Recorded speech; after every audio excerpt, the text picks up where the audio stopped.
오늘은 마태복음 15장 21절에서 28절까지 말씀입니다. 오늘 본문에 등장하는 이 가나안 여인을 향해 예수님께서 하셨던 이 결론적인 말씀이 뭐냐?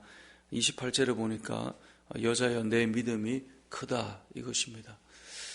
믿음이 크고 너의 소원대로 될 것이다. 그리고 그때부터 제 딸의 병이 나았다라는 말씀을 하고 있습니다. 하나님께서 우리에게 믿음이 크다 이렇게 말씀하신다면 얼마나 좋을까요? 여러분, 우리가 세상에서도 누군가가 저와 여러분을 인정할 때 그건 참 큰 힘이 되고 위로가 되잖아요. 예전에 그런 말씀 드렸는데 제가 중등부 사역을 할 때 예전에 이렇게 수련회가 끝이 나면 한때 유행했던 게 롤링페이퍼였었던 것 같아요. 요즘도 하고 있는지 모르겠는데 이 롤링페이퍼를 이렇게 하는데 한 학생이 저에 대해서 그렇게 써준 적이 있어요. 그때 제가 전도사 때인데 전도사님은 꼭 천국 가실 겁니다. 이제 이렇게 써줬는데 저는 그 말이 진짜 너무너무 좋았어요. 한 학생이 저한테 천국 간다고 말해주는 거, 사실 그 아이가 말해줘서 제가 가고 안 가고는 아니겠지만 그 말이 그 아이 눈에는 전사님은 진짜 같습니다. 뭐 이런 말 아닐까요? 그러니까 그게 너무 좋더라고요. 누군가가 여러분을 볼 때 저분은 진짜야 라고 말하면 사실 그게 참 힘이 되고 기분도 좋고 감사하고 그럴 것입니다. 그런데 예수님께서 믿음이 크다 이랬으니 그 얼마나 귀한 말이겠습니까? 더군다나 소원대로 딸도 치유를 받았으니 이 여인만큼 기쁨으로 집으로 돌아가는 경우 많지 않겠죠. 그럼 도대체 무슨 일이 있었길래 이 여인의 믿음은 이렇게 인정을 받았을까? 오늘 본문의 내용을 보면 예수님이 좀 평상시와 다른 모습을 보여줍니다. 가나안 여자라고 하는 22절에 보면 가나안 여자라고 하는 여자가 등장합니다. 그리고 예수님께 나와 소리를 질러 이르되 다윗의 자손이여 나를 불쌍히 여기소서. 내 딸이 흉악하게 귀신이 들렸습니다. 라고 외쳤습니다. 여러분, 예수님께 나와 이렇게 외치면 보통 같으면 예수님 어떻게 할까요? 부르시고 또 그 문제를 치유하시고 고치시고 이게 일반적 예수님의 모습이었단 말이죠. 그런데 오늘 본문에 보면 23절에 보니까 예수님께서 한마디도 대답하지 않아요. 여러분, 누군가가 여러분에게 여러분이 뭔가 물었어요. 집사님이라고 부르면서 얘기하는데 대답을 안 해요. 요즘 아이들 말로 뭐 한다 뭐 이런 말 하잖아요. 그게 얼마나 기분이 안 좋겠어요. 그러니까 분명히 나는 간절하게 부르짖었는데 대답을 안 해요. 사람이 참 힘든 게 왜 이 사춘기 아이들 뭐 이렇게 이야기를 말을 건넸는데 쳐다만 보고 대답을 안 해요.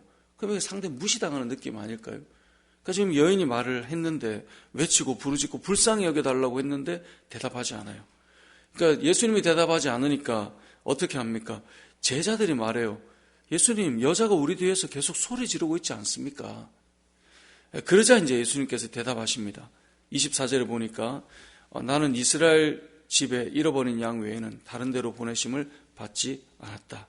이게 무슨 말이에요? 난 널 위해서 온 것이 아니다. 이 말이거든요. 나는 간절히 부르짖었는데 너를 위해서 이곳에 온 것이 아니고 다른 영혼들을 위해서 온 거야. 그러니까 사실 외면하고 그 부르짖음을 거절하는 겁니다. 여러분이 누군가에게 뭔가 부탁했는데 난 너한테 해줄 마음이 없어. 저 옆에 있는 저분한테 할 거야. 이러면 우리의 마음에 이 거절감이 얼마나 크고 또 자존심이 얼마나 상하겠습니까?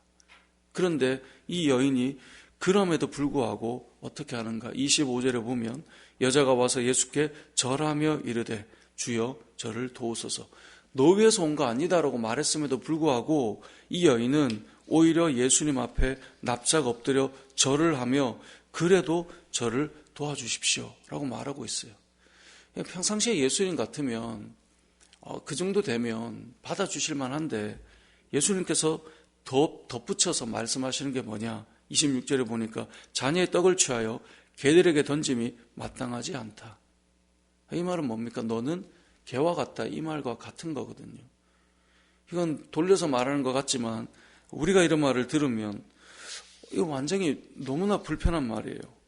예를 들어 상대방과 대화하다가 여러분이 대화가 잘 안 통하니까 아유, 내가 무슨 멍멍이와 대화하겠냐 이렇게 말해버리면 듣는 내 입장에는 아니 지금 나를 뭐라고 표현하는 거야 이렇게 여기지 않겠습니까?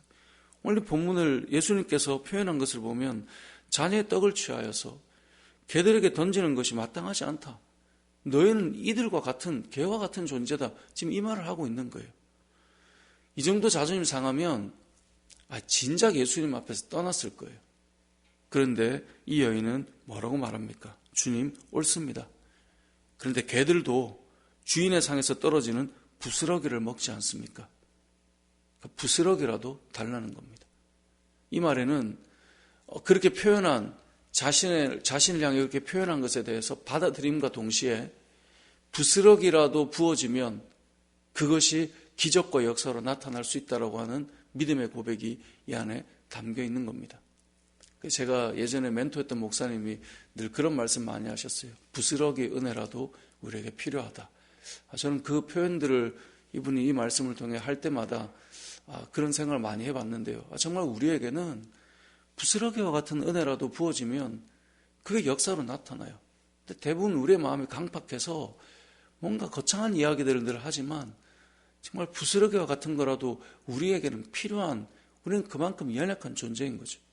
근데 그렇게 말할 정도로 이 표현 자체가 너무나 불편하고 거절감을 느끼고 자존심 상하고 그럼에도 불구하고 이 여인이 하나님 앞에 어떤 마음으로 나가고 있는가를 보여주고 있는 것이죠. 이러한 때 우리 주님께서 하셨던 말씀이 여자여 내 믿음이 크다라고 말씀하고 있습니다. 우리가 이 땅을 살아가면서 우리가 믿는 믿음보다 더 중요하게 여기는 것들이 있습니다.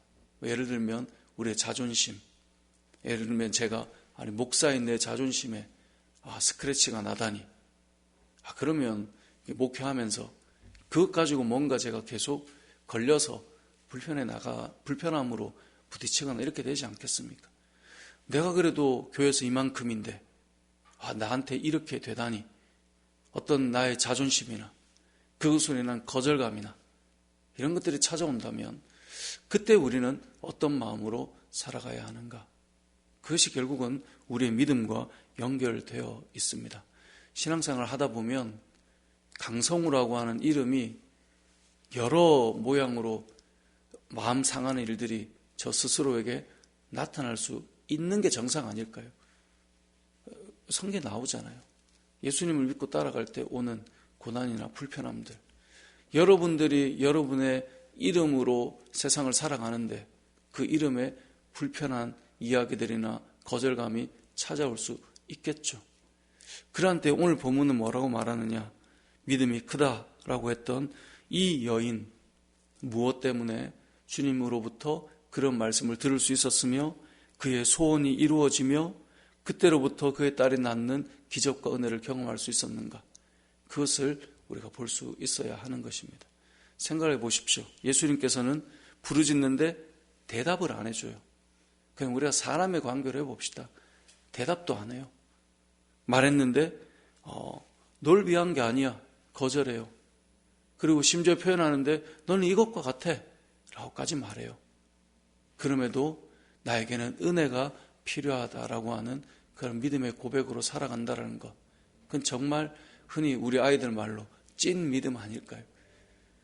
세상을 살아가면서 이 땅을 살아가는 저와 여러분의 삶이 나를 위한 세워감이 아니라 주님을 위한 우리의 삶이 되고 우리의 삶의 여러 가지 일들 속에서도 주님 앞에서 부스러기 은혜라도 우리에게 필요한 존재이며 그 은혜로라도 살아가면 우리에게는 충분한 하나님의 역사를 경험할 수 있다는 이 여인의 믿음처럼 우리가 겸손하게 주를 믿고 또 주님의 역사를 경험하며 살아가는 저와 여러분의 삶이 되시길 주님의 이름으로 축복합니다.